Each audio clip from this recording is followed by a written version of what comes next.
کا جو پری پول جو ایٹماسفیئر تھا جو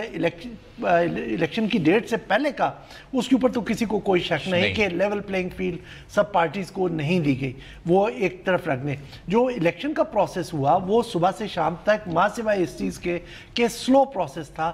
لوگوں کو تمام پارٹیز کو کوئی اعتراض نہیں تھا کیونکہ شام تک ہم فالو کرتے رہے، لیکن اس کو فنش کلین طریقے سے نہیں کیا گیا، جس کی وجہ سے جو لوگ الزام لگا رہے ہیں ان کو تقویت مل رہی ہے۔ ایک تو کوئی وجہ نہیں بنتی تھی کہ آپ پولنگ ایجنٹس کو وہاں سے دھکے دے کے باہر نکال دیں، کیونکہ جب بھی آپ ایسا کریں گے تو چاہے ہارنے والا ہو یا جیتنے والا ہو، وہ ہمیشہ سے ڈاؤٹ کریٹ کرے گا کہ بھائی میرے بندے کی ایبسنس میں یہ وہاں پر کیا کچھ ہوتا رہا۔ پولنگ ایجنٹ کو بٹھانے کا مقصد ہی یہی ہوتا ہے کہ آپ پورے اس پروسیس کو دیکھیں اور اس پہ اپنا مطلب آپ ایک طرح سے سرٹیفائی کر دیں کہ پروسیس ٹھیک کنڈکٹ ہوا۔ پھر اس کے بعد فارم 45 نہیں دیے گئے۔ فارم 45 کے بارے میں کہا گیا کہ جی ہارنے والے لیتے ہی نہیں ہیں، لیکن یہ میں پہلے بھی ایک دو دفعہ ایکسپلین کر چکا ہوں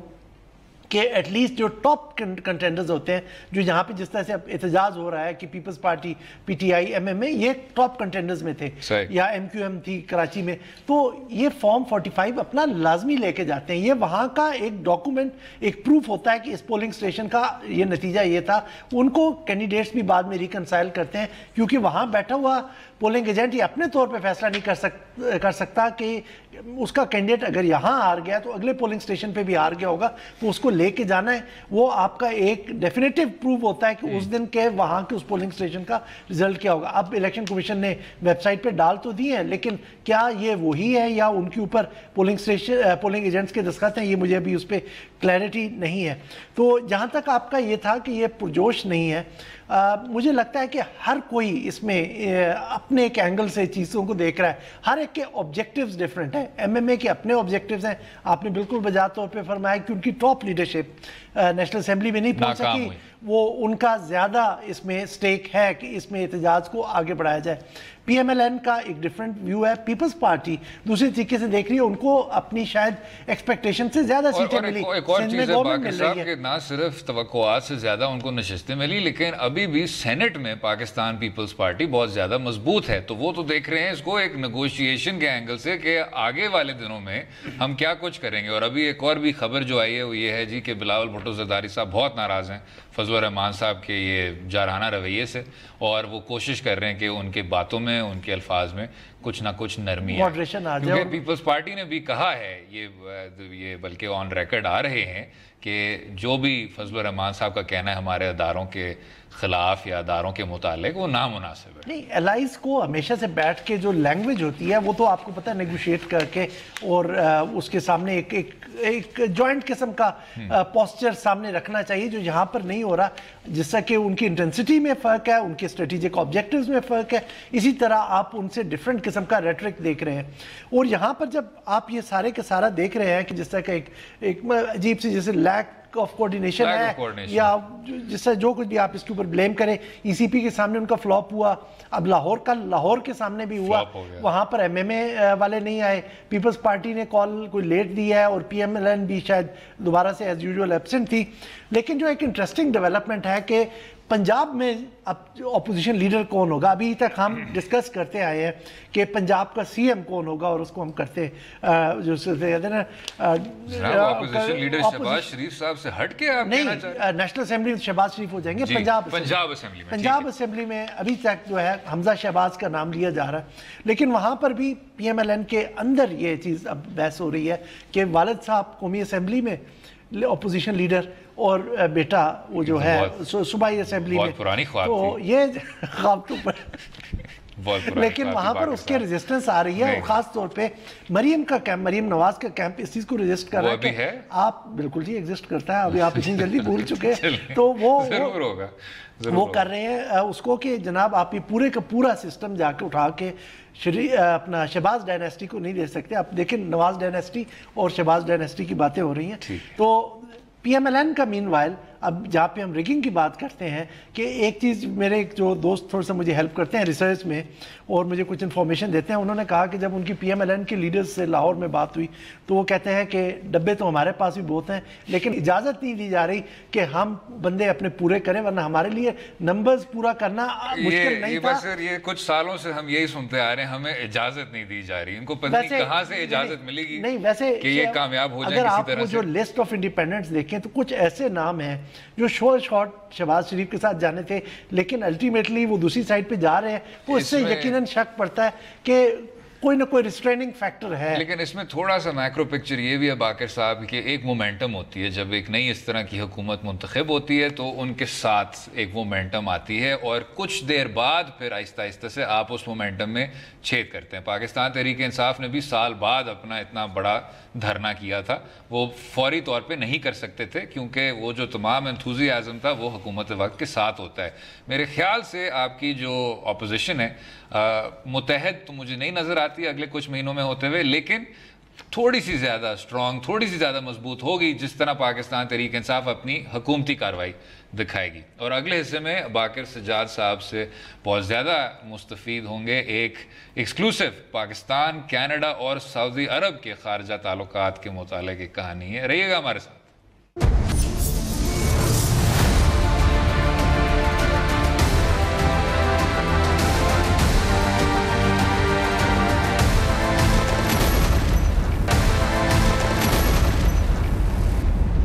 ویلکم بیک ٹو دو رائے۔ آخر میں بات کریں گے کچھ بیرونی معاملات کی، یعنی پاکستان اور سعودی عرب کی مزید بڑھتی قربت۔ کینیڈا سعودی عرب کے معاملے میں پاکستان نے سعودی عرب کا ساتھ دینے کا اشارہ دیا ہے اور ساتھ ہی یہ بات بھی سامنے آئی ہے کہ سعودی عرب کمزور معیشت کے مسائل میں گھرے پاکستان کو $4 ارب کا قرض بھی ادا کرنے والا ہے۔ اب دونوں برادر ممالک کے تعلقات پروگرام کے اس حصے میں موضوع بحث ہوں گے، لیکن باقر صاحب اس سے پہلے کہ ہم ڈسکس کریں کہ پاکستان کیوں ان کی لڑائی میں کے بیچ کود پڑا، پہلے یہ ذرا دیکھ لیتے ہیں کہ کینیڈا سعودی عرب کے انسانی حقوق کے حوالے سے کیوں اس سٹیٹس میں کیوں کود پڑا۔ یہ ایک وزیر خارجہ جو ہیں کینیڈا کی کرسٹیا فری لینڈ، انہوں نے مقید بلاگر ریف بداوی کے بارے میں ٹویٹ کیا تھا۔